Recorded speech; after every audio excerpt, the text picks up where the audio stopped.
Inaprubahan na ng Regional Development Council o RDC Region 3 ang 2015 proposed budget ng iba't ibang departamento sa ginawang full council meeting kahapon.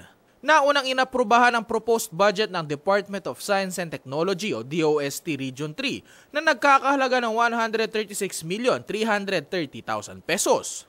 Sumunod ang Department of Agriculture na humingi ng 3,638,773,000 pesos. Mas malaki naman ang hinihingi ng National Irrigation Authority o NIA Region 3 na nagkakahalaga ng 4,534,083,000 pesos.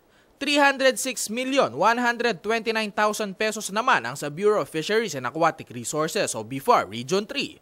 Ang Department of Trade and Industry o DTI Region 3 naman, 248,744,000 pesos ang hinihinging budget.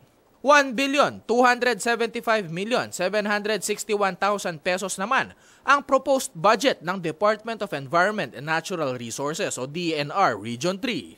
Bukod pa rito, ang budget ng Mines and Geosciences Bureau o MGB na humihingi naman ng 73,313,000 pesos at ang Environmental Management Bureau o EMB na nagkakahalaga ng 43,988,000 pesos. Ang Department of the Interior and Local Government o DILG humihingi naman ng 194,779,000 pesos. Bukod pa rito, ang budget proposal ng Police Regional Office o PRO3 na pumapalo sa 268,085,000 pesos. 101,608,000 pesos naman ang hinihingi ng Bureau of Fire Protection o BFP Region 3.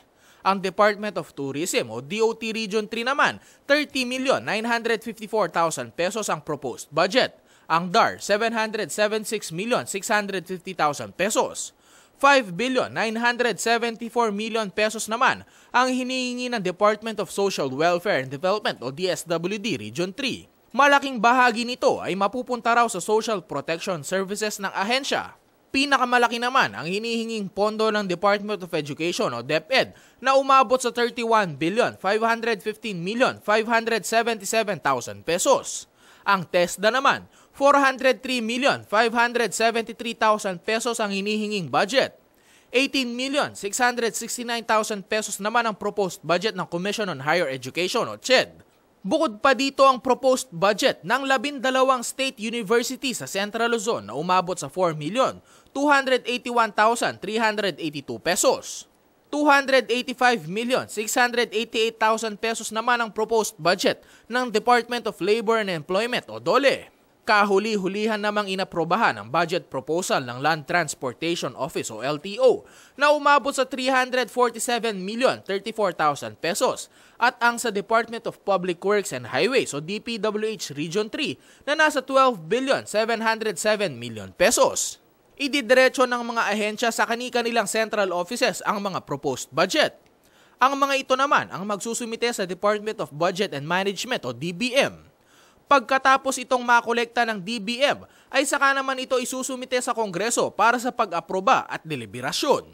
Ako po si Joshua Lansangan, alerto, alisto sa pagbabalita.